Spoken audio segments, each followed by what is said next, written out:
Hidup sering terasa sibuk, tapi stagnan, seolah berjalan cepat di tempat yang sama. Ada pola tak terlihat yang diam-diam mengatur segalanya.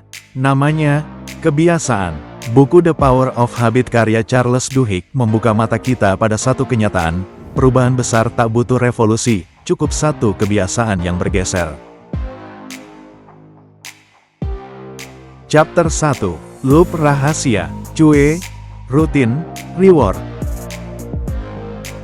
Segala kebiasaan, baik yang terlihat sepele maupun yang berdampak besar, ternyata mengikuti pola yang nyaris selalu sama. Charles Duhigg menyebutnya habit loop, sebuah siklus yang terdiri dari 3 bagian, cue, rutin, dan reward. Cue adalah pemicu, semacam alarm halus yang menandai bahwa saatnya memulai kebiasaan tertentu. Rutin adalah perilaku yang muncul sebagai respon. Dan reward adalah ganjaran yang dirasakan setelahnya, yang membuat otak berkata, ini enak, ulangi lagi besok, ya. Bayangkan pagi hari, mata masih sepet, tapi tubuh seperti autopilot melangkah ke dapur, nyalain mesin kopi, dan menghirup aroma yang hangat menyapa.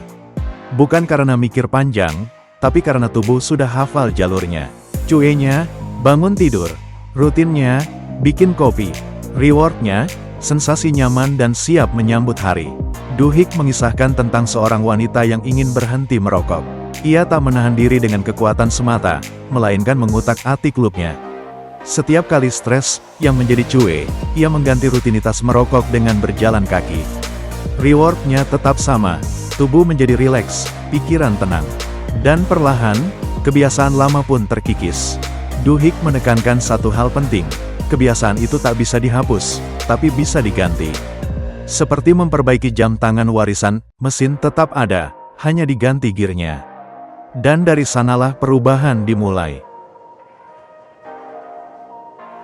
Chapter 2, Kebiasaan Pribadi yang Mengubah Takdir. Kadang, hidup terasa seperti benang kusut.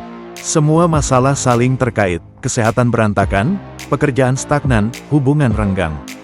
Tapi Charles Duhigg percaya, kita nggak perlu mengurai semuanya sekaligus.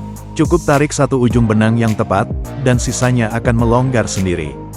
Itulah yang ia sebut sebagai keystone habit, kebiasaan kunci yang, saat berubah, bisa memicu transformasi di banyak aspek hidup lainnya. Contohnya olahraga. Saat seseorang mulai rajin jogging tiap pagi, bukan cuma tubuhnya yang jadi bugar. Tiba-tiba, ia merasa lebih semangat kerja, tidur lebih nyenyak, bahkan jadi lebih sabar menghadapi anak-anaknya.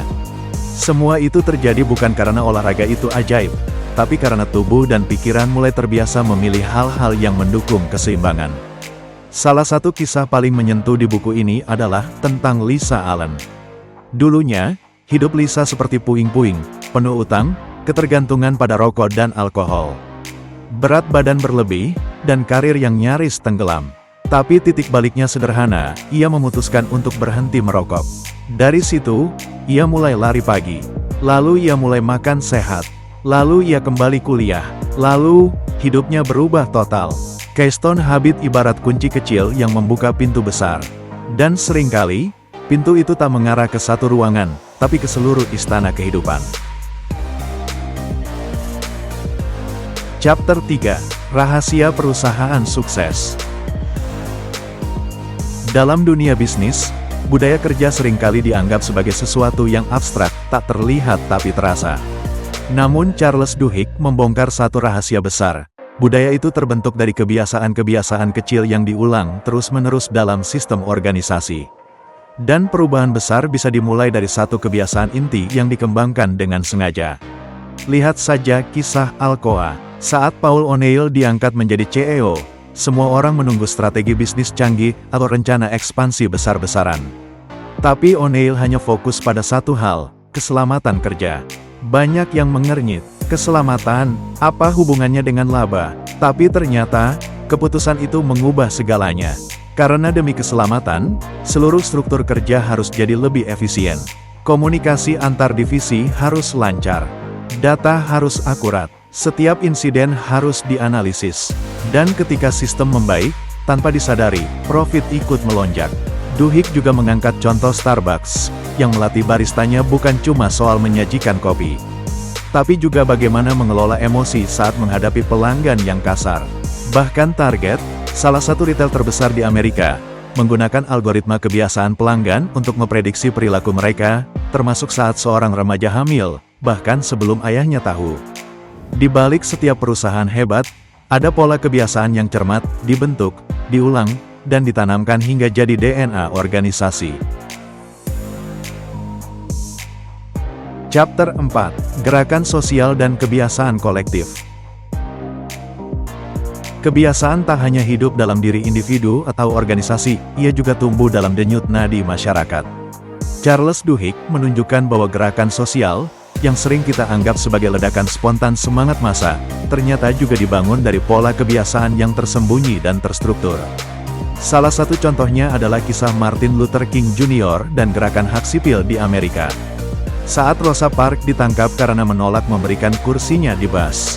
Itu bukan pertama kalinya seseorang melakukan perlawanan serupa. Tapi kali ini, sesuatu berubah. Rosa Parks dikenal, dihormati, dan terhubung dengan banyak kelompok sosial. Kebiasaan menghadiri gereja tiap minggu, berkumpul dalam komunitas lokal, berbagi berita dari mulut ke mulut, semua itu membentuk jaringan kebiasaan kolektif yang akhirnya meledak jadi gerakan nasional. Orang-orang datang ke aksi protes bukan karena mereka percaya pada ide besar sejak awal, tapi karena mereka terbiasa mengikuti ajakan dari teman atau tetangga. Dan mereka bertahan dalam perjuangan karena tekanan sosial dan norma baru yang mulai terbentuk, diulang, dikukuhkan, hingga menjadi budaya perlawanan. Duhigg juga menyinggung revolusi modern seperti di Tunisia dan Mesir, yang dipicu dari kebiasaan digital, nge-like, share, komentar. Pola sederhana yang, jika cukup banyak orang mengulangnya bersama-sama, bisa menggulingkan rezim. Kebiasaan kolektif adalah bara kecil yang jika ditiup bersamaan, bisa membakar seluruh sistem. Chapter 5. Siapa yang mengendalikan siapa? Setelah menyelami bagaimana kebiasaan bekerja di level individu, perusahaan, hingga masyarakat, Charles Duhigg menutup bukunya dengan pertanyaan yang menusuk ke dalam. Jika hidup kita begitu dikendalikan oleh kebiasaan, apakah kita masih punya kehendak bebas?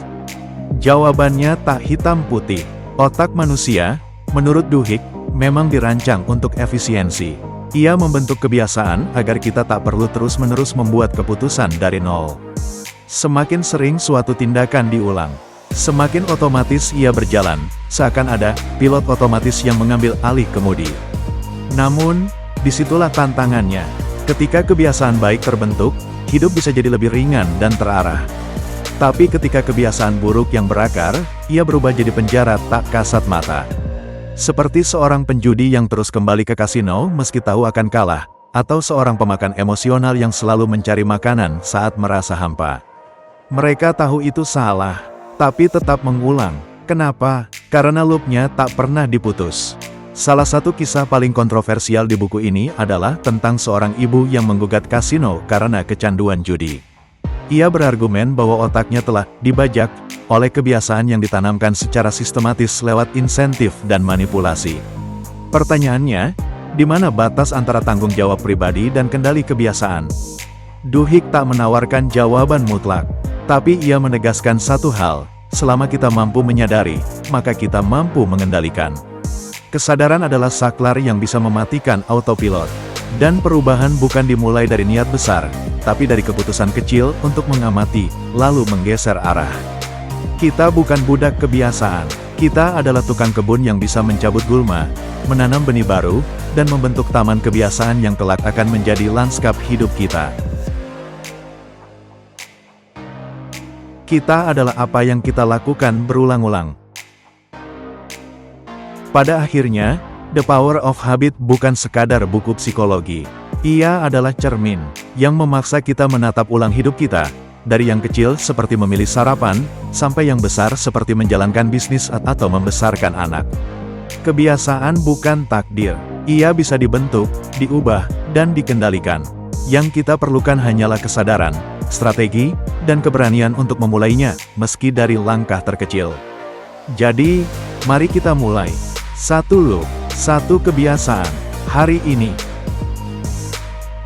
Kalau merasa skrip ini bermanfaat, jangan lupa like, subscribe, dan nyalain loncengnya.